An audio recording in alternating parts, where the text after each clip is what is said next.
Well, hello guys, Air123 here, and today we're doing another Ninjago 2019 set review. This time, as you can see, it is on the Castle of the Forsaken Emperor.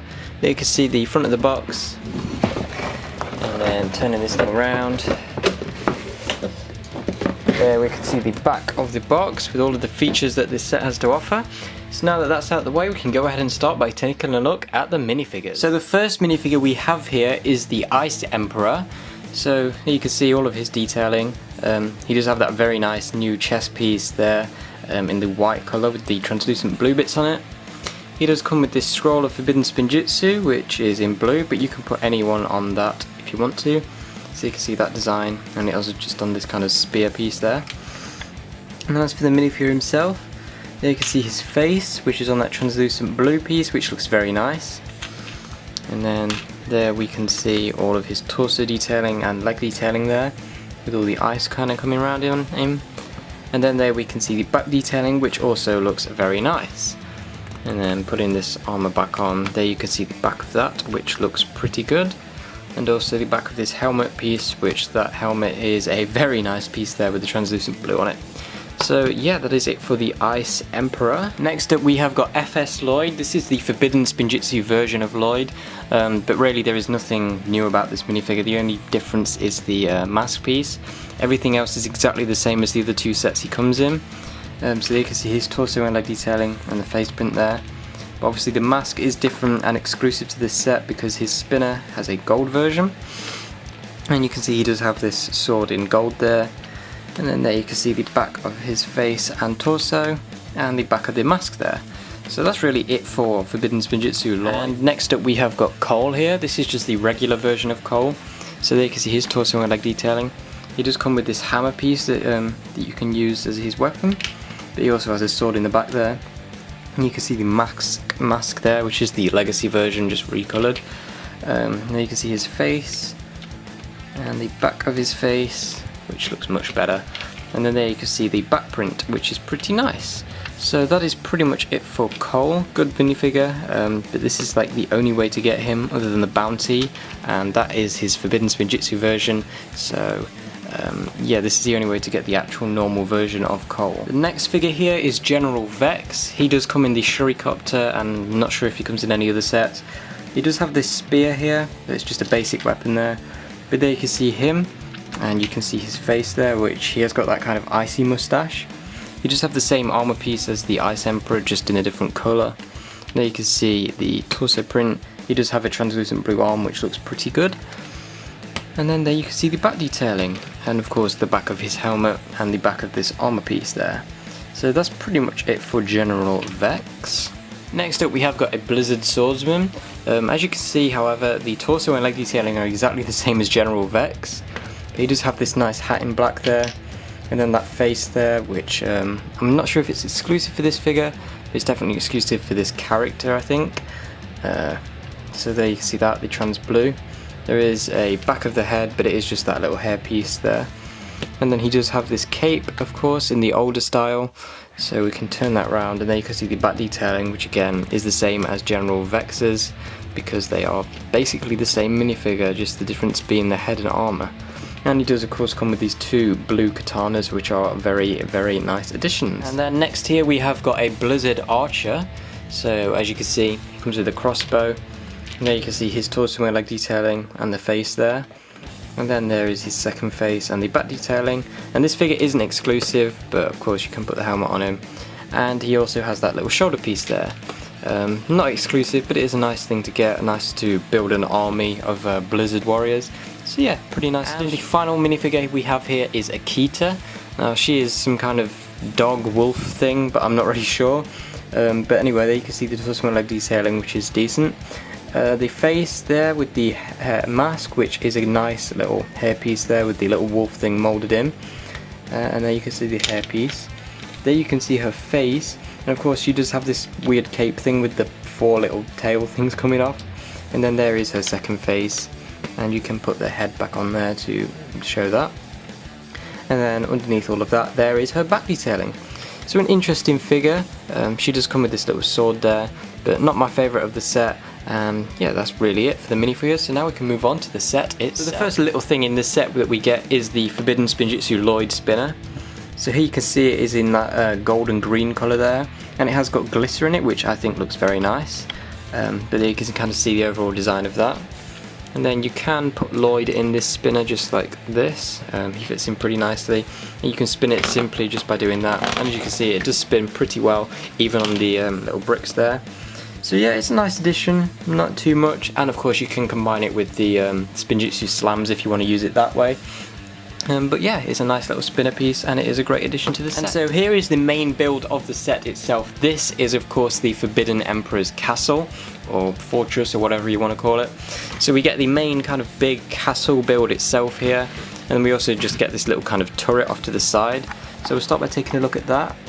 There you can see we have got this little ice prison, and you can see we have got this little bit on the back which you can push up, but we'll get to that later. Just use that ice brick there, and it is kind of closed in on all sides. It's like a full ice prison. We do get that little spider down there who's just kind of chilling, no pun intended.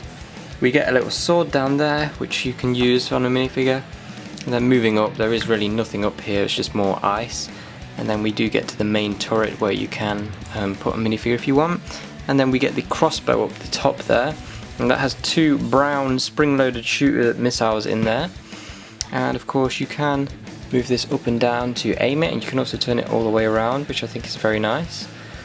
And then you can move these, but they're just for decoration. To fire this off, you literally just push on the top and it will fire out the two arrows. And then you can put those back in like so. So yeah, it's a pretty simple design. You can see how they've built up the roof underneath it, which matches with the rest of the set and the other things that are kind of in this realm. But anyway, onto the main kind of ice prison itself.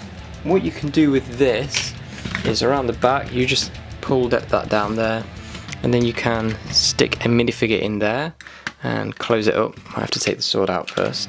You can stick a minifigure in there, close it up, and there you can see we've got Cole frozen in ice there. And then what you can do is with this bit here, you can simply break him out. And there you can see it kind of pushes him down and pushes him out. But you can put them in there, close that up again, and you just kind of break out the character from the ice.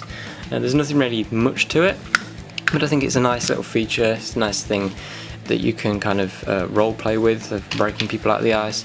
But that's really all there is to it.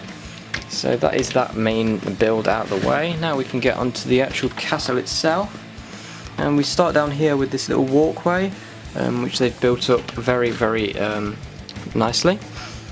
We've got the little ice underneath it, and more of these pyramid kind of pieces representing more ice. And you can see going all the way around that on this side. There's not as much, but you can still see it there. And around the bottom, they've built up the castle really cool. I think that works really well with the little bricks there. And we've got these little spikes that kind of come out, so you can move those about as you please.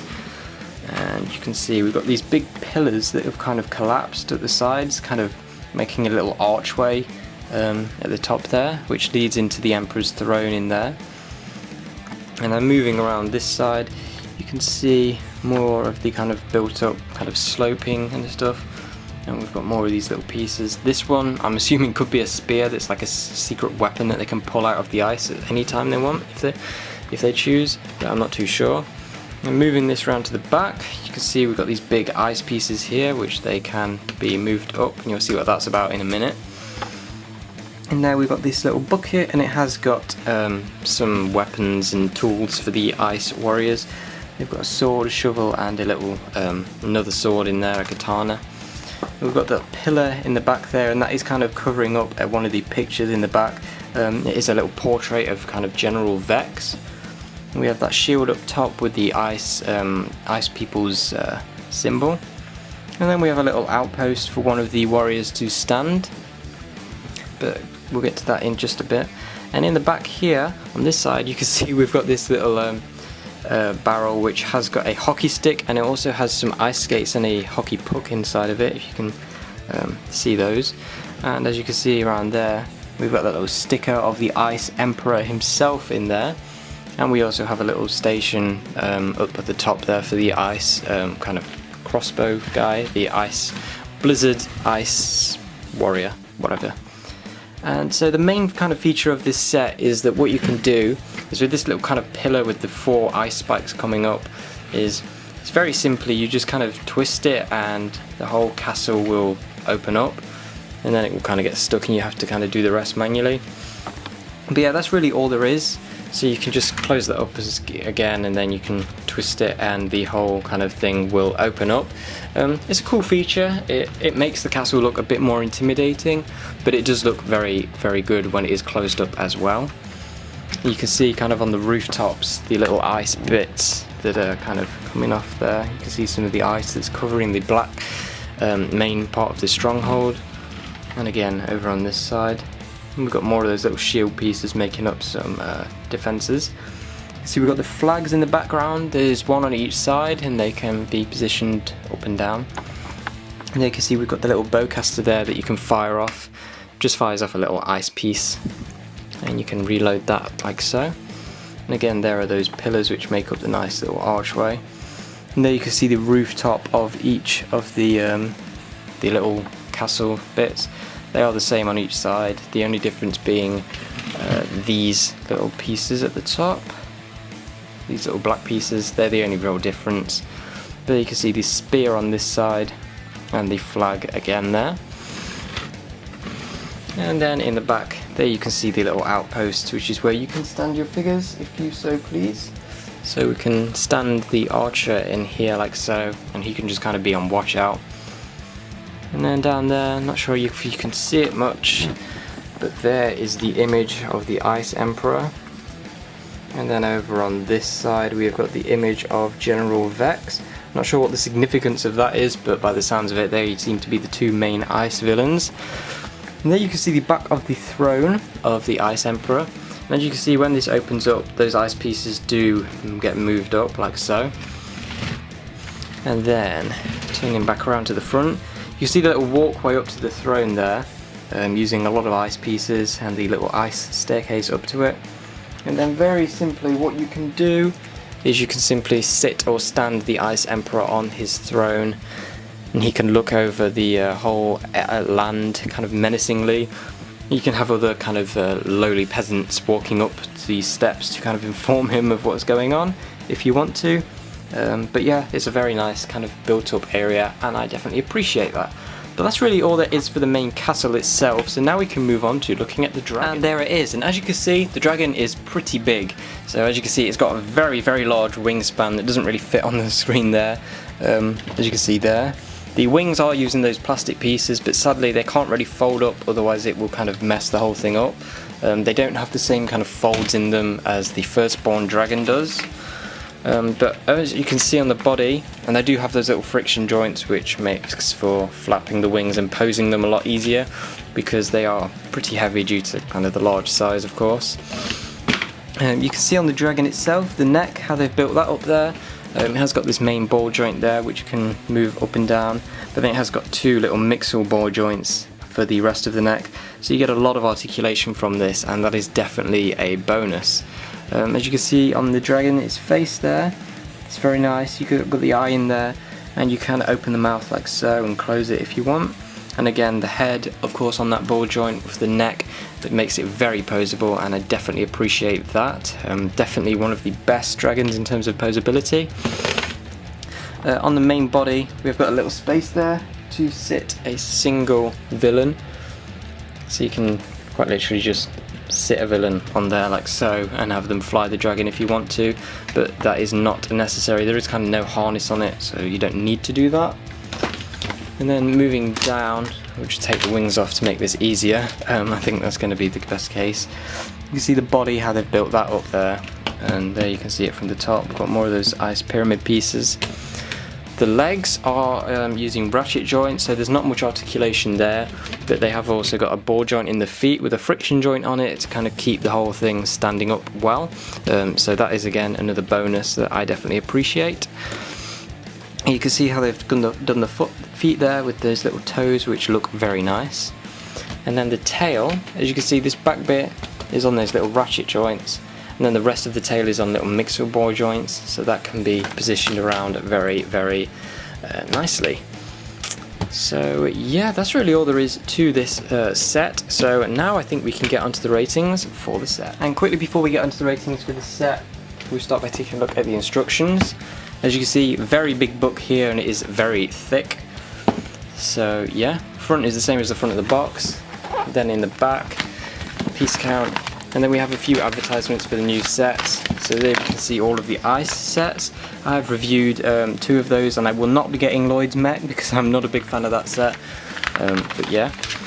And then there you can see we got the poster for this season against the Pyro Snakes. And then there we have all of the fire sets, which I have reviewed. The Fire Fang and the Bounty will be next. Don't worry, I will be reviewing that, guys. And then we have an advertisement for Lego Life and a little thing showcasing the set. And as you can see, you can actually trap the Lloyd spinner in that little bit that I showed you that opens up the pyramid if you want. So I guess the kind of implication there is that Lloyd can spin around and it will open the pyramid up. So yeah, that is a nice little bonus actually. So there you can see that. Like so, and you can kind of spin it around to open the thing up. I think that's nice, and that just popped off. So yeah, but overall onto the ratings for this set, I definitely think this is one of the better sets of the wave. I know not a lot of people like it because the castle is kind of small and they wish that the dragon didn't happen so that they could get more castle. But I think the dragon is a nice inclusion. I definitely prefer that to having some kind of vehicle. Although it would have been nice if they kind of replaced the Lloyd's mech with just this dragon as a set and made the castle bigger. I think that would have been a nice welcome kind of change as well. But overall I don't really see any problems. This is a great set, you get some great minifigures. So overall rating, I'm going to have to give this set a 9, and that is all there is to this review. So if you enjoyed, please like, comment, subscribe, and I shall see you again very soon. Bye!